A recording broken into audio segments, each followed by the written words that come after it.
자, 8월 12일 토요일자 매일 성경 예레미야 18장 13절로 23절 말씀.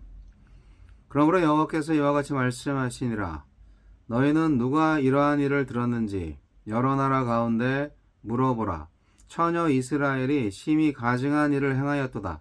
레바논의 눈이 어찌 들의 바위를 떠나겠으며 먼 곳에서 흘러내리는 찬물이 어찌 마르겠느냐.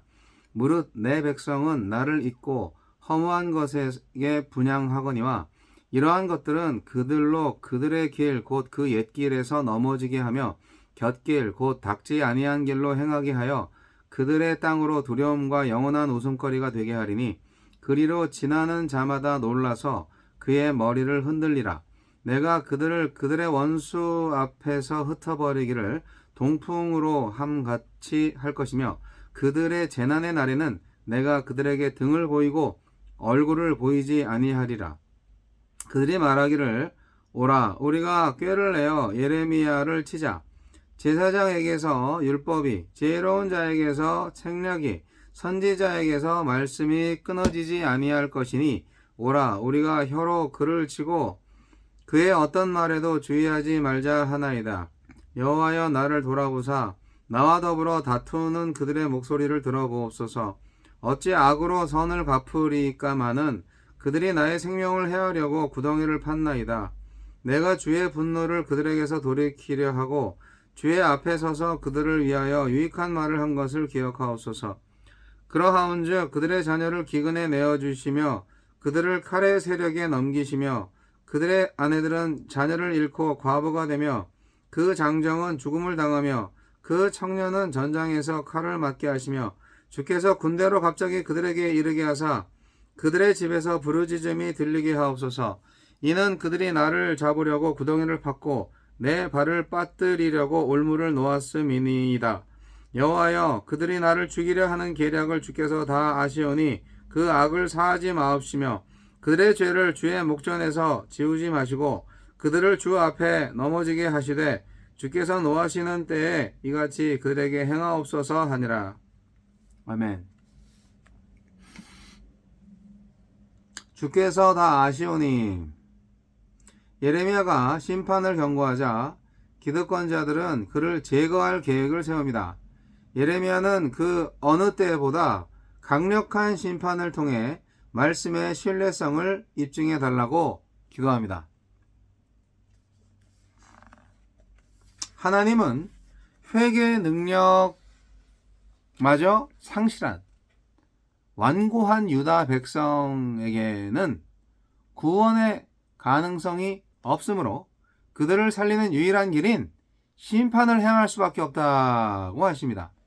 제멋대로 모양을 잡아가는 진흙을 이리 다듬고 저리 다듬다가 결국 특단의 조치로 진흙을 부수어서 아예 새로 빚기로 결정한 토기장이처럼 말입니다. 하나님과의 언약을 순결하게 이행해야 할 유다가 다른 신들을 음란하게 섬겼기 때문입니다. 우상을 숭배하는 나라들조차 이렇게 쉽게 자기 신을 배신하지 않습니다. 레바논 정상에는 사시사철 눈이 있어 거기로부터 변함없이 차가운 물줄기가 흘러내려 오지만 유다에게서는 이러한 한결같음을 찾아볼 수가 없습니다. 이에 하나님은 사막의 동풍으로 유다를 흩어버리셔서 열국 앞에 웃음거리가 되게 하실 것입니다. 돌아오라는 하나님의 요청에 등만 보이던 유다가 그제야 하나님의 얼굴을 구하겠지만 하나님은 면피용 회개에 속지 않으실 것입니다.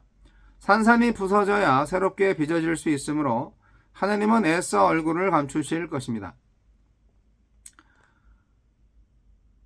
유다 백성은 항구적인 평강, 무조건적인 용서, 영원한 안전을 주장하는 거짓 선지자들을 따릅니다. 하나님의 심판 계획을 곧이곧대로 전하는 참 선지자 예레미야를 무시하고 소외시킵니다. 예레미야가 없어도 율법과 지혜의 말씀을 들려줄 지도자는 얼마든지 있다고 합리화합니다. 오늘날도 복과 평강을 말하는 설교자들은 얼마든지 많습니다. 죄를 지적하고 좁고 협착한 십자가의 길을 전하는 설교자를 귀히 여겨야 합니다. 하느님의 심판 메시지를 곧이곧대로 전하여 백성을 돌이키려는 예레미야의 선한 의도는 철저히 매장당합니다. 그들은 예레미야의 말씀을 제대로 통과하여 자신들의 참혹한 민낯을 마주하기보다 이대로 괜찮으니 애써 돌이킬 필요 없다는 자기 기만과 자기 체면을 자꾸 깨뜨리려 하는 예레미야를 아예 제거하려 합니다. 예레미야의 중보에 악으로 반응하는 그들에게 하느님의 말씀의 진실성을 입증하는 길은 그 참혹한 심판의 예언이 현실로 임하는 것뿐입니다.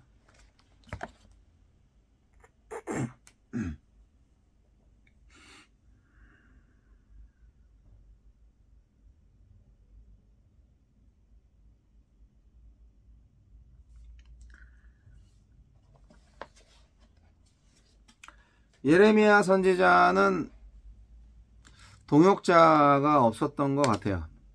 오직 하나님만 있었던 것 같아요. 예레미야를 항상 읽다 보면 일단 좀 분량이 긴데 그 분량이 길지만 그 내용은 한결같습니다. 같은 주제로 다른 여러 가지 말씀들을 하고 계시니까요. 정말 징한 하나님, 그런데 더 징한 유다 백성들. 토기장이 비유가 전날에 어제 본문에 있었죠. 금요일자 본문에 있었는데 이 토기장이 비유도 듣지 않잖아요. 그래서 하나님께서 도대체 간에 안 되겠다. 심판밖에 없다. 그렇게 얘기를 하는 것이고, 그리고 그렇게까지 말을 하니까 하나님의 말로 듣지 않고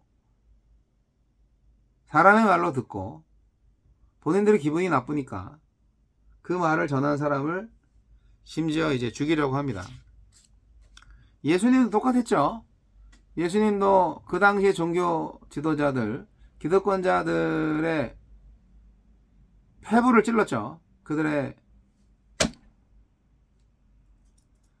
잘못을 드러냈죠. 하나님은 정의 하나님이시잖아요. 진실의 하나님이시잖아요.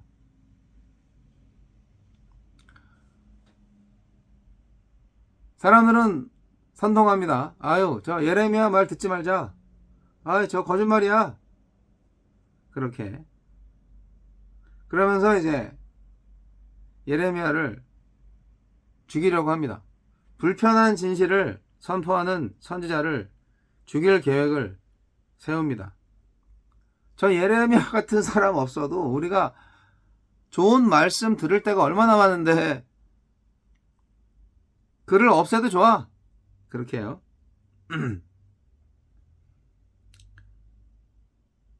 유다 백성들은 항구적인 평강, 하나님의 끝없는 은혜, 무조건적인 용서, 영원한 안전을 주장하는 거짓 선지자들을 따랐습니다.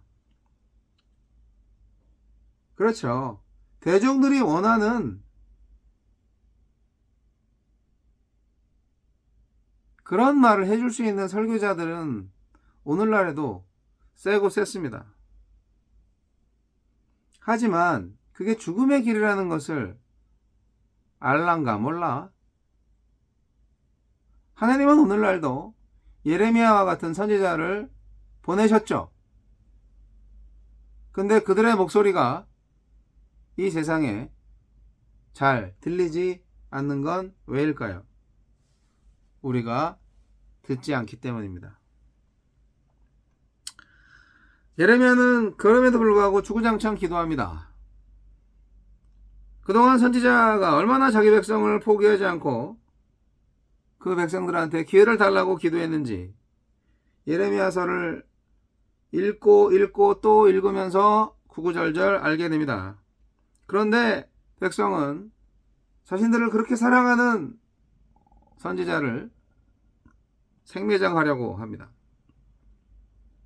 결국 선지자가 이러한 백성들에 대해서 어떤 기도를 하기 시작했나요? 네. 이제 하나님께 복수를 요청하고 있습니다. 아내와 자녀들까지 형벌의 대상에 포함시킨 가장 강력한 간구죠. 가족 전체가 죄를 짓고 있는 거니까요. 사적인 보복을 바란 것은 아니에요. 하느님의 말씀의 신뢰성과 자기 사역의 정당성을 입증해 달라는 의미로 그러한 복수 요청의 기도를 드리는 겁니다. 여러분, 오늘날도 똑같습니다. 무조건적인 용서와 거짓 안전의 희망은 접으세요. 하나님의 약속과 하나님의 은혜는 진실과 공의의 바탕 위에서만 작동합니다. 우리는 불의와 함께 절대로 하나님의 은혜를 받을 수 없어요.